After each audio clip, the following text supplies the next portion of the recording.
또 깊은 산골에 최부자댁이 있었다.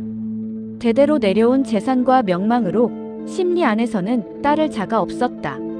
높은 기와집 처마마다 용마루가 빛나고 넓은 사랑채에는 사철 손님이 끊이지 않았다. 안채 뒤편의 장독대는 300여 개가 넘는 항아리들이 햇살을 받아 윤기를 냈다. 그 집의 며느리 연옥은 23세 나이에 시집와 5년째 최씨 가문을 지키고 있었다. 키가 크지는 않았으나 허리가 곧고 손맛이 야무지기로 소문났는데 특히 300년을 이어온 시간장을 다루는 솜씨만큼은 시어머니도 혀를 내두를 정도였다. 이년아, 내가 담근 장맛은 내가 쫓아가도 못 따라가겠구나. 연옥의 시어머니 진주유 씨는 입은 거칠었지만 마음은 고닫다. 시간장의 비법을 연옥에게 물려주며 이렇게 당부했다. 이 간장은 우리 최씨 가문이 선조 때부터 지켜온 보물이란다. 임진왜란 때도 병자호란 때도 온 집안이 불타는 와중에도 이 시간장만은 등에 업고 피란을 갔다. 매년 가을이면 새 간장을 한 말씩 보태어 300년의 맛을 이어가는 거란다. 명심하거라. 하지만 남편 최현이 급병으로 세상을 떠나자 모든 것이 달라졌다.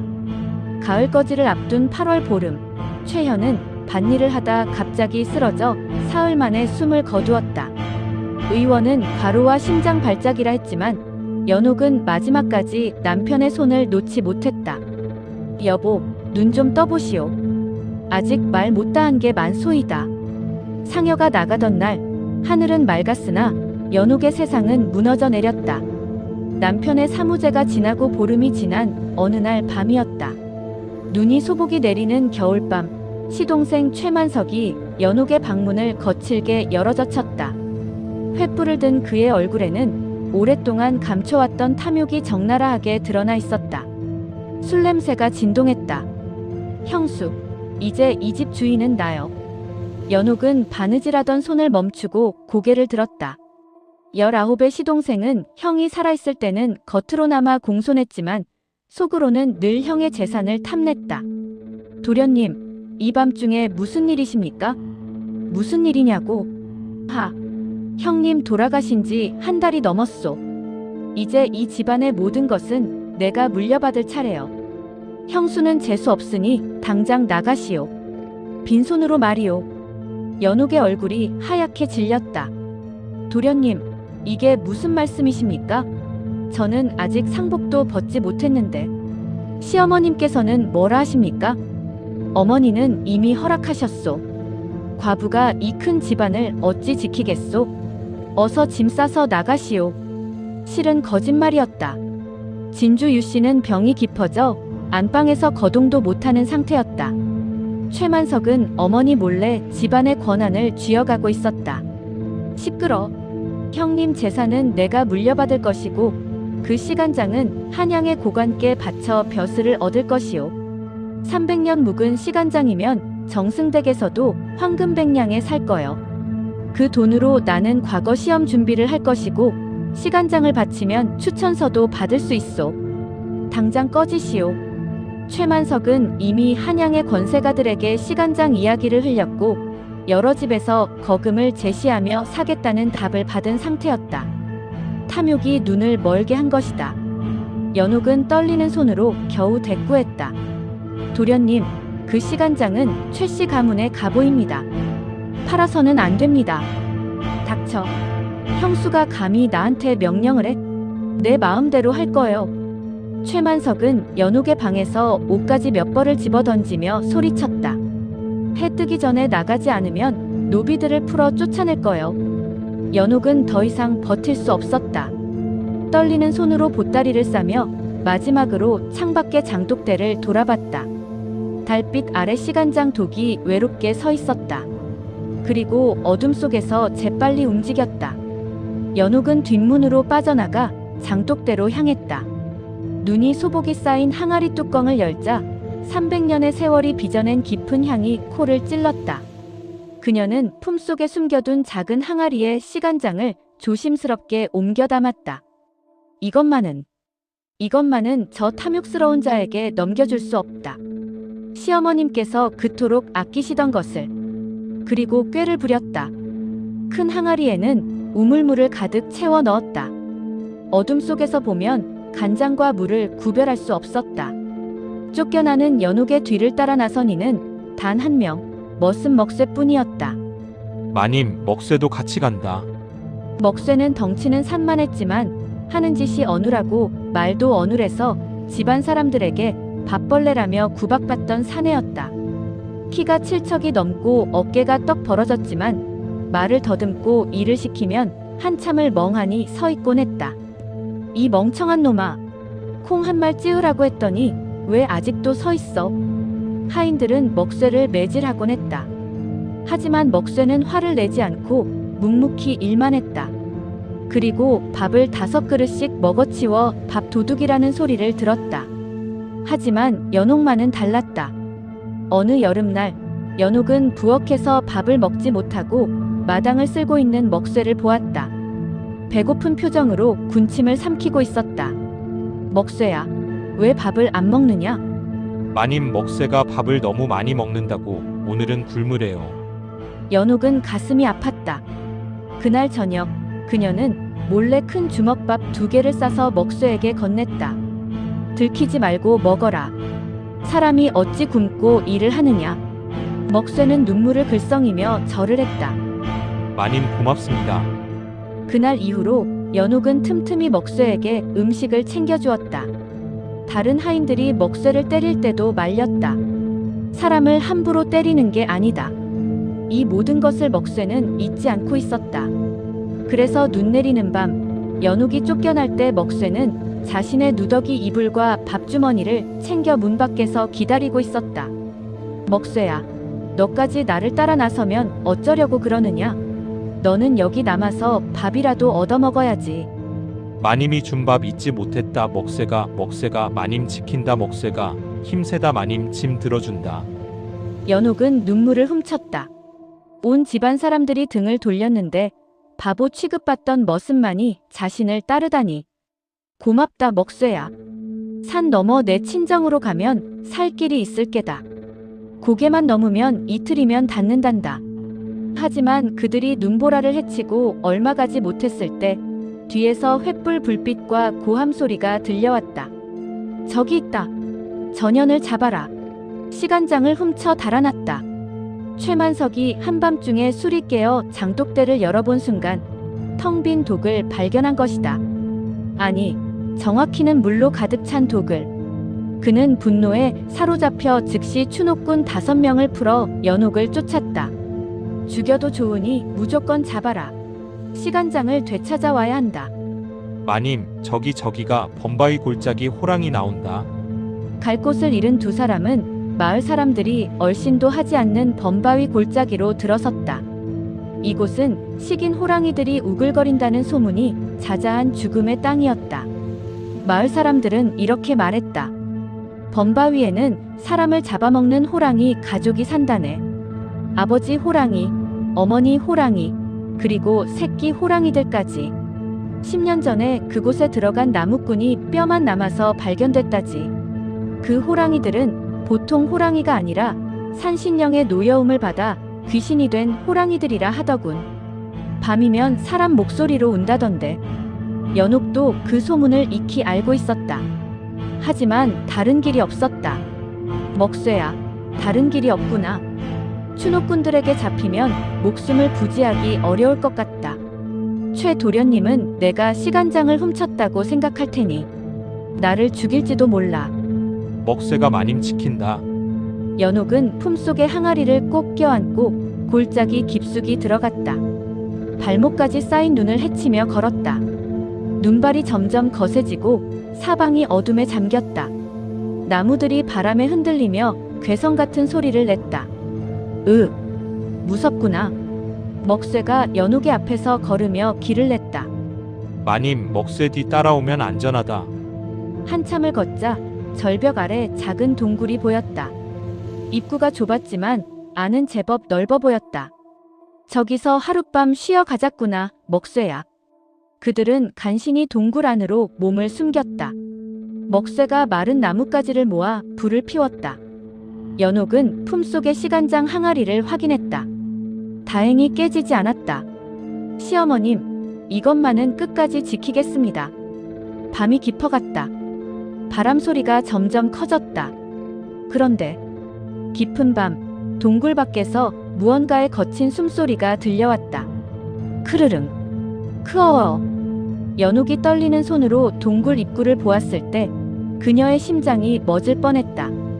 집채만한 호랑이 2마리가 시퍼런 안광을 빛내며 동굴을 막아서고 있었던 것이다. 한 마리는 등에 검은 줄무늬가 선명했고 다른 한 마리는 흰 털이 섞인 노호였다. 둘 다 입에서 피냄새가 진동했다. 아, 호랑이다. 연옥은 뒤로 물러나 동굴 벽에 등을 붙였다. 먹새도 벌벌 떨며 연옥을 가렸다. 이제 끝이구나. 여기서 죽는구나. 이제 죽었구나 싶은 순간 믿을 수 없는 일이 벌어졌다. 구석에 웅크리고 있던 먹새가 갑자기 떨림을 멈췄다. 그리고 벌떡 일어나더니 호랑이들을 향해 성큼성큼 걸어 나가는 것이었다. 먹새야. 위험해. 돌아와. 하지만 먹새는 이제 더듬거리지 않는 낮고 굵은 목소리로 한마디만 했다. 물러가라. 그 한마디에 살기등등하던 호랑이들이 꼬리를 말고 뒷걸음질 쳤다. 마치 주인을 만난 개처럼. 거대한 검은 호랑이가 고개를 숙이고 노호는 바닥에 엎드렸다. 연옥은 눈을 의심했다. 먹새가 품에서 낡은 천을 꺼내 얼굴의 숯검정을 닦아내기 시작했다. 원래 먹새는 얼굴에 숯을 문질러 검게 만들어 놓고 있었던 것이다. 숯검정이 닦이자 날카로운 눈매와 강인한 턱선을 가진 전혀 다른 사람이 나타났다. 30줄의 날렵한 사내였다. 마님, 놀라게 해드려 죄송합니다. 그의 목소리도 달랐다. 더 이상 어눌하지 않았다. 저음의 카랑카랑한 목소리였다. 저는 바보 먹새가 아닙니다. 본명은 강무역 북방을 호령하던 호랑이 사냥꾼 벼로 흑호입니다. 연옥은 입을 다물지 못했다. 흑호라면 그 유명한 흑호. 설마 함경도에서 호랑이 100마리를 잡았다는 그 흑호 말입니까? 그렇습니다, 마님. 강무역은 천천히 이야기를 풀어놓았다. 저는 원래 무관 집안 출신입니다. 할아버지께서 북방 오랑캐와 싸우시다 전사하셨고 아버지께서는 변방을 지키는 무관이셨지요. 저는 어려서부터 호랑이 사냥을 배웠습니다. 그는 잠시 말을 멈추고 밤하늘을 올려다봤다. 하지만 3년 전 영모 사건에 휘말렸습니다. 제가 섬기던 장군께서 역적으로 몰렸고 그 휘하에 있던 모든 이들이 죽임을 당했습니다. 저는 간신히 탈출했지만 아내와 어린 아들은 끝내 구하지 못했습니다. 연옥의 가슴이 먹먹해졌다. 그래서 신분을 숨겨야 했습니다. 흑호라는 이름으로는 살 수 없었지요. 전국에 수배령이 떨어졌으니까요. 바보 행세를 하며 최씨댁에 숨어 들어갔습니다. 밥만 많이 먹는 바보 머슴이라면 아무도 의심하지 않을 테니까요. 그런데 왜 저를 따라 나오셨습니까? 강무역이 연옥을 똑바로 바라봤다. 마님께서 저를 사람으로 대해주셨습니다.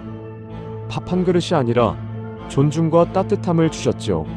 3년 동안 저를 사람으로 보니는 마님이 유일했습니다. 집안의 다른 이들은 저를 짐승 취급했지만 마님만은. 그는 품속에서 무쇠 단검을 꺼냈다. 날이 시퍼렇게 빛났다. 제 목숨이 붙어있는 한 누구도 마님 털끝 하나 건드리지 못합니다. 이 강무역이 맹세합니다. 연옥은 가슴이 뭉클했다. 이 사람은 진정한 사내였다. 고맙습니다, 강나리. 날이라 부르지 마십시오. 저는 이미 죽은 몸입니다. 그냥 먹쇠라 불러주십시오. 아니, 이제는 무혁이라 부르겠습니다. 강무혁이 희미하게 미소 지었다. 3년 만에 짓는 진짜 미소였다. 날이 밝자 최만석과 추노꾼 5명이 발자국을 따라 동굴 앞에 나타났다. 하하하! 여기 있었구나. 도간에 든 쥐꼬리로군. 최만석은 비단 두루마기를 입고 말을 타고 있었다. 형의 옷이었다. 추노꾼들은 몽둥이와 칼을 들고 있었다. 형수, 그 항아리만 내놓으면 목숨은 살려주지. 어서 내놓으시오. 강무혁이 동굴 밖으로 천천히 걸어 나왔다. 더 이상 등을 구부리지 않았다. 당당한 자세로 최만석을 노려봤다. 네, 이놈! 밥만 축내는 밥벌레가 감히 나를 노려봐! 비켜서지 못해! 최만석이 말 위에서 채찍을 휘둘렀다. 찰싹. 채찍이 강무혁의 어깨를 향해 날아왔다. 하지만 강무혁은 맨손으로 채찍을 낚아챘다. 순식간이었다. 이놈이! 이 손 놓아라! 더러운 때가 묻는다! 강무혁이 손목을 살짝 비틀자 최만석은 비명을 지르며 말에서 눈밭에 나뒹굴었다. 으악! 손목이 부러진다! 이놈! 얘들아, 쳐라! 저놈을 죽여! 추노꾼들이 일제히 달려들었다. 하지만 천하의 호랑이 사냥꾼을 당해낼 리 없었다. 퍽! 강무혁의 주먹이 첫 번째 추노꾼의 턱을 강타했다. 추노꾼은 이가 2개 부러지며 나가떨어졌다. 퍽! 두 번째 추노꾼이 몽둥이를 휘둘렀지만 강무혁은 몸을 숙여 피하고 명치에 팔꿈치를 꽂았다. 추노꾼은 거품을 물고 쓰러졌다. 세 번째와 네 번째는 동시에 덤벼들었으나 강무혁은 발차기 한 방에 둘을 동시에 날려버렸다. 마지막 추노꾼은 칼을 빼들었다. 죽어라. 하지만 강무혁은 그의 손목을 잡아 비틀어 칼을 빼앗고 칼등으로 정수리를 내리쳤다. 추노꾼은 정신을 잃고 쓰러졌다. 불과 10여 초 만에 5명이 모두 쓰러진 것이다. 헉. 최만석은 벌벌 떨며 뒷걸음질 쳤다. 바로 그때 피냄새를 맡은 호랑이 무리가 다시 나타났다. 이번에는 3마리였다. 검은 호랑이, 노호, 그리고 젊은 암호랑이까지. 호랑이. 살려줘요. 추노꾼들도 정신을 차리고는 비명을 지르며 달아나려 했으나 호랑이들에게 포위당했다. 강무혁은 바닥에 주저앉은 최만석의 멱살을 잡고 절벽 끝으로 끌고 갔다. 최만석은 오줌을 지리며 빌었다. 제발 살려주시오. 제가 잘못했소. 너 지금 뭐라 했느냐? 잘못했다고. 강무혁은 연옥에게서 시간장 항아리를 건네받아 낭떠러지 위로 들어올렸다. 자, 선택해라. 내 목숨이냐, 이 항아리냐? 최만석은 잠시 망설였다. 그리고는 탐욕에 눈이 멀어 소리쳤다. 안 돼. 그게 얼마짜린데? 황금 100냥짜리라고. 그걸로 내가 벼슬을 살 수 있다고. 내 평생의 꿈이 거기 있단 말이오. 항아리를 내려놓으시오. 강무혁은 고개를 저었다. 내 놈은 짐승보다 못한 놈이구나. 형수의 목숨보다 항아리가 더 중요하다니. 뭐라고? 형수? 과부 하나가 뭐가 중요해? 항아리를 다오. 좋아. 내가 그렇게 원한다면. 와장창. 강무혁은 망설임 없이 항아리를 바위에 던져 깨뜨렸다. 아, 내 간장. 내 황금. 이 미친놈아. 최만석은 미친 듯이 깨진 항아리 조각으로 달려갔다. 하지만 코를 킁킁거리던 그의 얼굴이 일그러졌다. 이게 뭐냐? 간장 냄새가 안 나. 이건 그냥 물이잖아. 연옥이 절벽 위에서 차갑게 내려다보며 말했다. 진짜 시간장은 어젯밤 안전한 곳에 묻어두었습니다. 도련님이 목숨 걸고 쫓아온 건 계곡물 담은 옹기일 뿐입니다. 뭐라고? 인연이 날 속였어. 최만석의 얼굴이 허망함으로 일그러졌다. 그는 땅바닥을 치며 울부짖었다. 내 황금, 내 벼슬. 강무혁이 냉정하게 말했다. 내 놈이 입은 그 비단 두루마기 형님이 사주신 거지. 형수를 내쫓고 형님의 유산을 탐낸 놈이 그 옷을 입을 자격이 있느냐? 당장 벗어라. 뭐라고? 이게 내 옷이야. 내 거라고. 강무혁이 눈짓하자 검은 호랑이가 코앞에서 포효했다. 입에서 침이 뚝뚝 떨어졌다. 벗어라. 안 그러면 저 호랑이 밥이 된다. 결국 최만석은 떨리는 손으로 비단 두루마기를 벗었다. 그리고 속적삼까지. 더 벗어라. 속옷까지. 안 돼. 이러면 얼어 죽어. 형수를 겨울밤에 쫓아낼 때는 그런 생각 안 했지. 결국 최만석은 하얀 속옷 차림으로 덜덜 떨어야 했다. 자, 이제 걸어서 마을로 돌아가라. 기어서 가든 뛰어서 가든 마음대로 해라. 제발.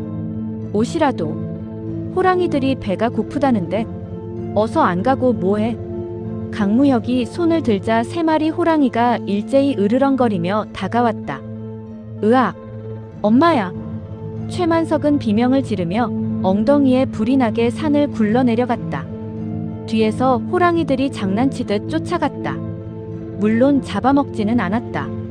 강무혁이 그러지 말라고 신호를 보냈기 때문이다. 하지만 최만석은 그걸 모르고 죽으림을 다해 도망쳤다. 가시나무에 긁히고 돌부리에 걸려 넘어지고 눈 속에 처박히면서도 정신없이 달렸다. 그 꼴을 보며 연옥과 강무혁은 10년 묵은 체증이 내려가는 듯 호탕하게 웃었다. 푸하, 저것 좀 보세요. 속옷 차림으로 산을 구르는 꼴이 가관이구려. 그날 이후 강무혁과 연옥은 범바위 골짜기에서 며칠을 머물렀다. 강무혁은 동굴 주변을 살피며 말했다. 마님, 이곳은 생각보다 안전합니다. 호랑이들이 지켜주고 있으니 아무도 함부로 들어오지 못할 겁니다. 연옥은 진짜 시간장을 파낸 곳을 강무혁에게 보여주었다. 동굴에서 100보 떨어진 큰 바위 밑이었다. 여기 묻어뒀습니다. 잘하셨습니다. 이제 이것을 가지고 새로운 삶을 시작하시지요. 저 혼자서는 어렵습니다. 무형나리, 함께 가주시겠습니까? 강무혁은 고개를 숙였다. 제가 마님과 함께 간다면 마님께 누가 될까 두렵습니다. 저는 역적의 무리로 낙인 찍힌 몸. 아닙니다. 당신은 역적이 아닙니다. 억울하게 몰린 것이지요. 그리고 연옥이 강무혁의 손을 잡았다. 저를 구해주신 은인입니다. 함께 가요. 우리 둘이서 새로운 인생을 시작합시다. 강무혁의 눈가에 눈물이 맺혔다. 3년 만에 느끼는 온기였다. 마님, 이제 마님이라 부르지 마세요. 연옥이라 불러주세요. 두 사람은 진짜 시간장을 꺼내어 보따리에 쌌다.